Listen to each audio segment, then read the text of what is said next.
Fala galera, sejam bem-vindos a mais um vídeo aqui no canal Biologia Legal. Sou o professor Rodrigo Jimenez e hoje a nossa aula é sobre a importância das bactérias e dos fungos. Vamos aprender as principais importâncias aí que esses seres, tanto as bactérias quanto os fungos, vão ter para a nossa vida e para a natureza. Onde nós encontramos as bactérias? Bom, as bactérias vão ser encontradas em praticamente todos os locais do planeta Terra, inclusive dentro do nosso corpo e na superfície do nosso corpo.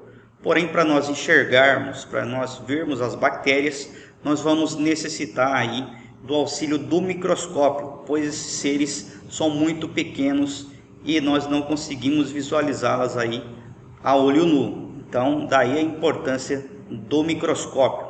Nós vamos empregar tanto o microscópio óptico quanto o microscópio eletrônico aí para fazer o estudo dessas bactérias. Então, quando falar em bactérias, lembre-se, nós vamos encontrar bactérias em todos os locais possíveis. Na superfície corporal, na nossa pele, no nosso cabelo, na mucosa da boca, dentro do nosso intestino. Existe uma estimativa que alguns cientistas fazem que nós vamos ter mais células de bactérias vivendo no nosso corpo do que células do nosso próprio organismo. Nós vamos encontrar bactérias no ar, pairando no ar que nós respiramos, na água que bebemos, na comida. Então, as bactérias vivem a todo local. E essas bactérias, ao contrário do que muitas pessoas pensam, a grande maioria das bactérias são benéficas para a nossa saúde, não vão causar aí malefícios nem doenças.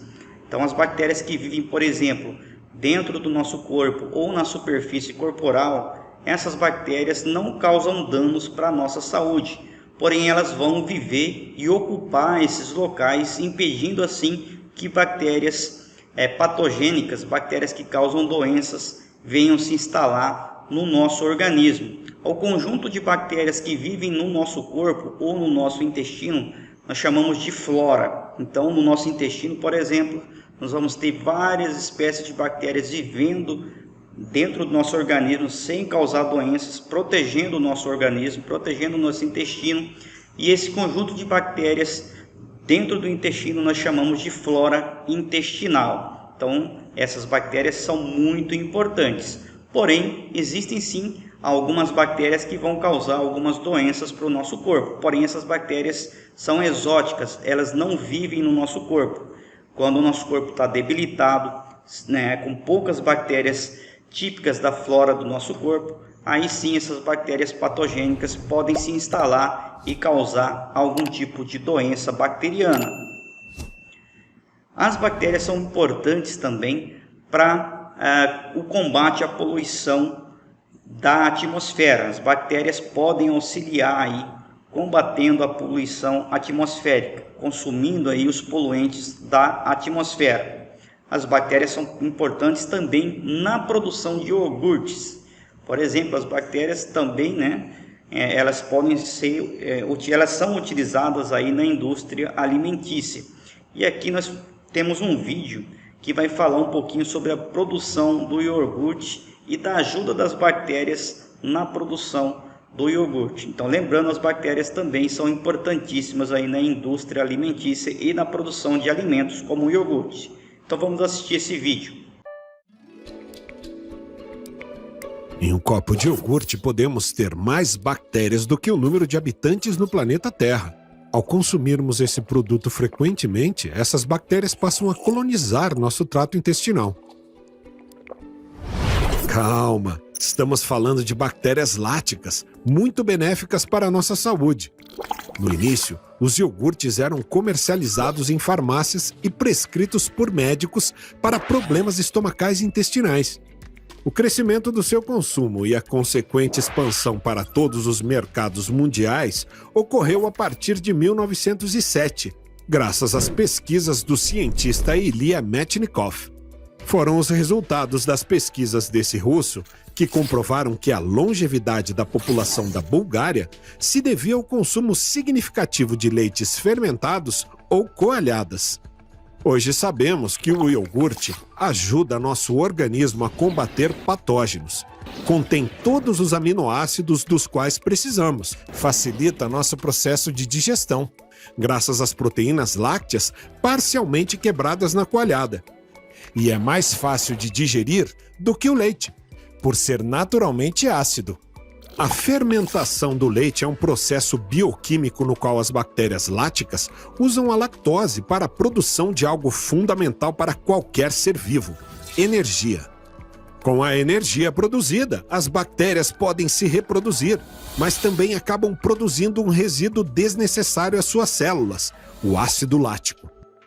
Por ser um produto ou metabólito tóxico às células bacterianas, o ácido lático é expulso por elas. O acúmulo de ácido lático no meio em fermentação, como o leite, provoca o abaixamento do pH e a formação da coalhada. Tecnicamente, os iogurtes são classificados quanto a consistência, teor de gordura, açúcar e sabor. Isso é muito importante para que os consumidores tenham várias opções de escolha ao comprar iogurtes e outros produtos lácteos. Por ser um produto vivo, a lei brasileira não permite que o iogurte seja pasteurizado ou esterilizado após a fermentação. Ainda de acordo com a legislação, até o último dia de validade, o iogurte deve conter, no mínimo, 10 milhões de bactérias por grama. Outra característica do iogurte é que só podem ser utilizadas essas duas espécies na sua produção. Se a indústria utilizar outras, o produto será rotulado como leite fermentado. Os ingredientes para a fabricação do iogurte são leite, matéria-prima básica do iogurte, geralmente padronizado para 3% de gordura. Fermento lático, com as espécies descritas anteriormente, e na dosagem recomendada pelo fabricante. 9 a 10% de açúcar sobre o volume de leite inicial. 5% de leite em pó, preferencialmente desnatado, para ajudar a conferir consistência ao produto. E 5% de polpa de frutas tratada comercialmente. Ao adicionar frutas até o máximo de 25%, o produto final terá uma qualidade nutricional e sensorial superior. Após a seleção dos ingredientes, e sempre utilizando critérios de qualidade, higiene e segurança de alimentos, a fabricação pode começar. Leite, açúcar e leite em pó são tratados termicamente durante 20 minutos a uma temperatura de 80 a 85 graus Celsius. A mistura é resfriada à temperatura de incubação das bactérias, geralmente 45 graus Celsius. Em seguida, as bactérias são adicionadas para que fermentem e formem a coalhada, o que geralmente ocorre em 5 horas. Uma das formas de controle do processo fermentativo se dá por meio da análise do pH do leite. Assim, quando o pH, que inicialmente é de 6,60 a 6,80, chega a 4,7, o produto é submetido a resfriamento como forma de interromper a fermentação.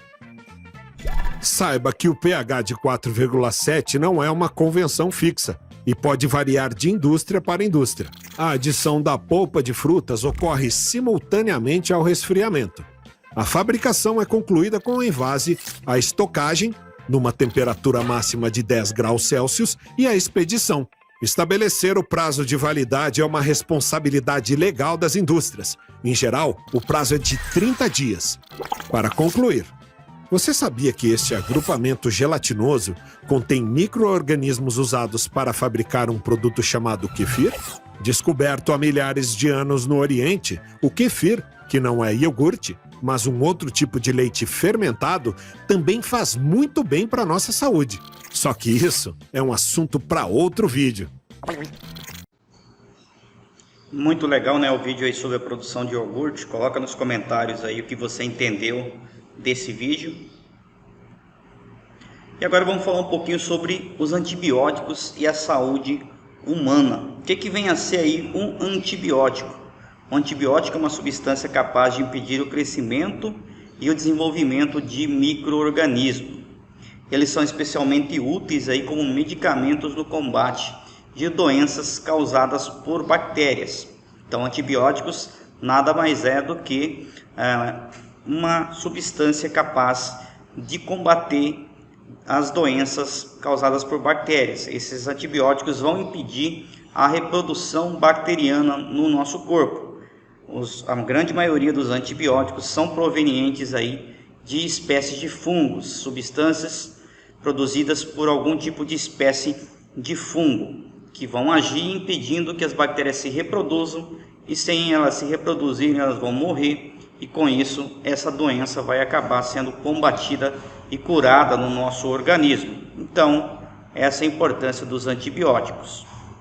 Agora vamos falar um pouquinho dos fungos. Os fungos são organismos eucarióticos, são seres que possuem células com núcleos e organelas, porém são seres que não produzem seu próprio alimento, então são seres heterotróficos, tá? Muitas pessoas no passado pensavam que os fungos eram plantas porque eles possuem parede celular, porém os fungos não são plantas, tá? Não vão ser classificados como plantas, mas vão ser classificados aí dentro do reino fungi. Os fungos possuem características muito diferentes, por isso eles vão ser separados aí em um reino só para eles, que é o reino fungi. Então aqui nós temos algum exemplo de cogumelo, né, que são os fungos, e os fungos vão servir de alimento, né, como o champignon, por exemplo. Nós comemos o champignon, que é um fungo que serve de alimento. Realizam a fermentação e são utilizados na produção de alimentos, como pão, por exemplo, como vinhos. Produzem substâncias utilizadas na indústria farmacêutica e outras substâncias tóxicas. Além disso, eles vão ser decompositores da matéria orgânica. As bactérias, vamos voltar a falar das bactérias. As bactérias são verdadeiras recicladoras dentro da natureza. E essas bactérias vão fazer a decomposição e vão reciclar substâncias vitais aí, vitais para a vida, né, dos organismos vivos no planeta. Esse fenômeno é conhecido aí como ciclagem de nutrientes. São exemplos do ciclo de carbono e do ciclo de nitrogênio. Então esses nutrientes voltam ao solo através de seres decompositores, e os nutrientes seguem para os seres produtores da cadeia alimentar e depois para os seres consumidores. Então, o nitrogênio, por exemplo, ele na forma de gás que nós encontramos ele na natureza, as plantas não conseguem utilizá-lo no processo de fotossíntese. Então entra em ação aí as bactérias que vão produzir substâncias a partir do gás nitrogênio, deixando ele disponível na forma que as plantas e outros seres conseguem utilizá-los aí no seu ciclo de vida. Então aqui nós temos uma cadeia alimentar mostrando aí, né, plantas e animais que vão fazer parte dessa cadeia alimentar. Nós vamos ter aqui os produtores primários, que são os seres que produzem o seu próprio alimento através da fotossíntese. Nós vamos ter os consumidores primários, que se alimentam desses produtores, os consumidores secundários, que vão se alimentar desses outros, e aqui consumidores terciários. Porém, entra em ação aqui quando esses seres morrem. Deixa eu voltar. Quando esses seres morrem, o que acontece? A matéria que está contida no corpo dessas plantas, desses animais que morreram, necessitam de ser decompostas para serem reintroduzidas na cadeia alimentar. E aí entra em ação as bactérias e os fungos também, que vão ser responsáveis pela decomposição desse material, liberando eles nas formas necessárias para serem reintroduzidos na cadeia alimentar através da fotossíntese. Então, as bactérias são essenciais para a vida do planeta Terra. Se nós eliminássemos as bactérias e os fungos do planeta Terra, a vida, do jeito que nós conhecemos, a vida seria, né, aniquilada, porque chegaria um momento que todos os seres vivos teriam morrido e não teria como essa matéria contida no corpo desses seres que morreram serem recicladas para serem reintroduzidas novamente na cadeia alimentar. Consequentemente, cessaria aí essa cadeia alimentar, né, e a vida desapareceria do nosso planeta. A fermentação vai ser utilizada na produção de alimentos, como pães, iogurtes, requeijão, queijo, tá? Tudo vai utilizar aí fungos e bactérias. Bebidas alcoólicas como vinho, por exemplo, também são utilizados fungos e bactérias. Os queijos, requeijões, como eu já disse. E na produção dos fármacos, dos remédios. Então eles produzem substâncias utilizadas aí na indústria farmacêutica. Tanto bactérias quanto fungos vão ser utilizados muito aí na indústria farmacêutica. Como por exemplo aqui a penicilina, que é um antibiótico produzido a partir do fungo Penicillium. E aqui nós temos também antibióticos imunossupressores, como a ciclosporina também produzida a partir de um tipo de fungo. As bactérias e os fungos vão ser responsáveis pela decomposição, então o que vem a ser a decomposição? É a degradação, é a quebra da matéria orgânica, formando aí minerais que vão ser devolvidos aí ao ambiente, servindo de nutrientes para as plantas no processo de fotossíntese. Então aqui nós temos as plantas cheias de fungos, as folhas cheias de fungos, a laranja, o pão fungado, tá? Então esses materiais aqui estão passando por um processo de decomposição, onde nós estamos visualizando aqui a participação fúngica. Os fungos estão fazendo a decomposição. Porém, além dos fungos, nós vamos encontrar bactérias também que fazem a decomposição. Porém, como nós dissemos, as bactérias são seres microscópicos e nós só vamos conseguir visualizá-las utilizando o microscópio como ferramenta. Aqui nós temos 3 perguntinhas. Gostaria muito que você respondesse e coloque nos comentários aí se você acertou uma dessas 3 perguntas. Então vamos para a primeira aqui. Vamos testar o que nós aprendemos hoje. Então, para produzir iogurte caseiro, basta colocar aí uma colher de iogurte em 1 litro de leite fervido, ainda morno, cobrido com um pano limpo e guardar em um local protegido durante 12 horas. Isto é possível graças às bactérias existentes no iogurte, que, letra A, se reproduzem rapidamente devido à existência de condições favoráveis de temperatura e a presença de nutrientes. B, não se reproduzem rapidamente através da reprodução sexuada, em que 2 bactérias trocam material genético e dão origem a uma nova bactéria. C, não se reproduzem devido à alta temperatura do leite morno, que provoca a morte das bactérias. Ou D, aumentam de tamanho, modificando a consistência do leite, dando a aparência de iogurte. E aí, qual das alternativas você vai marcar? Coloca nos comentários. Vamos ver qual que é a alternativa correta. É a letra A.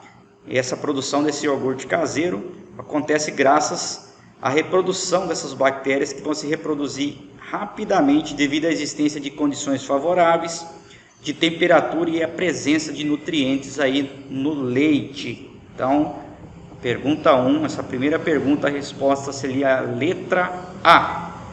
Vamos para a segunda pergunta. Na década de 1920, o bacteriologista Alexander Fleming cultivou linhagens de estafilococos. Notou que uma das placas de cultura contendo colônias de bactérias apareceu contaminada por um tipo de fungo. Ao transferir o fungo para um caldo nutritivo, Fleming verificou que nesse meio não se desenvolviam vários tipos de bactérias, devido à ação das substâncias produzidas pelo fungo. Esse trabalho foi um dos mais significativos desse século, pois permitiu aos cientistas, posteriormente, a produção de corticoides, antibióticos, vacinas ou soros, né? E aí, o que você acha? Será que os corticoides utilizados no tratamento de doenças alérgicas ou antibióticos utilizados no tratamento de doenças infecciosas? Nós falamos disso aí durante a aula, hein? Vacinas utilizadas na imunização de doenças causadas por fungos e bactérias. Soros utilizados na imunização de doenças causadas por fungos e bactérias. E aí, chegou a sua resposta? Coloca nos comentários aí qual foi a sua resposta, se você acertou. A resposta certa é a letra B. Antibióticos utilizados no tratamento de doenças infecciosas, principalmente doenças causadas por bactérias. E a nossa última pergunta: quais são os seres vivos responsáveis pela reciclagem natural da matéria orgânica no planeta. Letra A, os vírus e as bactérias. Letra B, as cianobactérias e as algas unicelulares. Ou letra C, os protozoários e algas unicelulares. Ou letra D, bactérias e fungos. Olha, a resposta disso aqui é o tema da nossa aula, hein? Então a resposta certa é a letra D, bactérias e fungos. Então coloca no comentário aí se você acertou, quais respostas você colocou, as respostas corretas, tá? Escreve aí se você gostou da nossa aula, deixa seu like, deixa seu comentário, compartilha com seus amigos nas redes sociais. Um forte abraço e até a nossa próxima videoaula aqui no canal. Tchau, tchau!